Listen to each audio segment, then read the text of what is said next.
உள்ளது எல்லா விதமான அழுக்கையும் துடைக்கிறதுனால அவருக்கு அழுக்கு சுவாமின்னு பேரு.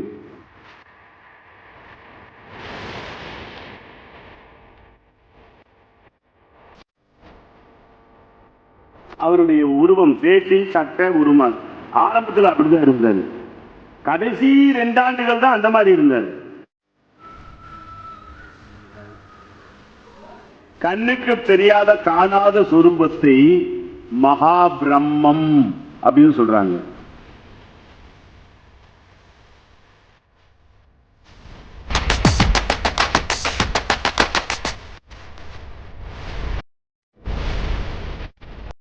உள்ளது எல்லா விதமான அழுக்கையும் துடைக்கிறதுனால அவருக்கு அழுக்கு சுவாமின்னு பேரு. ஆனா அவர் பேரு அழுக்கு சுவாமி அல்ல. 108 அமைப்புகளுக்கு தலைவர். தர்ம இந்திரன், யோக இந்திரன், தியான இந்திரன், ஞான இந்திரன், சத்திய இந்திரன், சித்த இந்திரன், இப்படி 108 இந்திரர்களா அவர் இருக்கிறார். அது சத்தியமான வடிவம்ங்கிறதுனாலதான் அவருடைய உருவம் வேட்டி சட்டை உருமால் ஆரம்பத்தில் அப்படிதான் இருந்தார். கடைசி 2 ஆண்டுகள் தான் அந்த மாதிரி இருந்தார். இவர் பால பருவத்தை தாண்டினதிலிருந்து அவர் இருந்த தோற்றம். முத்திரை தியானம், அண்டத்தில் உள்ளது பிண்டத்தில் இருக்குது, பிண்டத்திலிருந்து நாம் எப்படி வீட்டுக்கு கொண்டு வர்றது, பிண்டத்துல சமநிலையில் வச்சு நோயை போக்குறது அப்படின்னு சொல்லி கொடுத்ததுனால அதே சத்தியேந்திரருக்கு முருகனுடைய ஆடையை போட்டிருக்காங்க பாருங்க. இந்த பக்கம் தங்க தாமரை மீது அந்த சத்தியேந்திரர் அவருக்கு தாங்க கிரீடம் வச்சிருக்காங்க, ராஜ உடை போட்டிருக்காங்க. ஏன்னா மகாராஜ யோகமான முத்திரை தியானத்தை உலகுக்கு கொடுத்ததால் மகாராஜா அலங்காரத்தில் இருக்கிறார். அப்ப இந்த 3 பேர் யாருங்க? ஒருவரே. 3 பேர் யாருங்க? ஒருவரே. அவர் சொல்றாரு, கண்ணுக்கு தெரியாத காணாத சொரூபத்தை மகா பிரம்மம் அப்படின்னு சொல்றாங்க. என்ன சொல்றாரு? மகா பிரம்மம். அப்ப பிரம்மம் தான் இறை.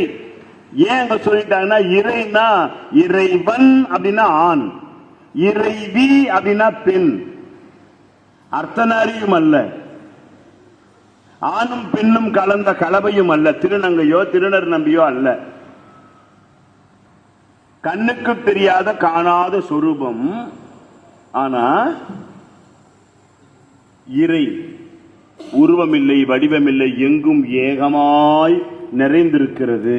யாரு மனமுருகி கூப்பிடுறாங்களோ அவங்களுக்குள்ள அந்த பிரபஞ்சம் பிரம்மமாக இறங்கி உள்ள அருள் கொடுக்கும். எல்லாமே பிரபஞ்சத்தில் இருக்கு. ஏன்னா மனுஷன் பிறக்கும் போது எதையும் கொண்டு வரல, வாழும் போது நிறைய சேர்த்தாலும் போகும்போது கொண்டு போக முடியாது. மண்ணிலே பிறந்து மண்ணுக்கே இரையாகிய அந்த மண்ணுக்கே இரையாகக்கூடிய ஒரு பயணத்தை நாம் மேற்கொண்டிருக்கிறோம். நாம் பயணம் செய்து கொண்டிருக்கிறோம்.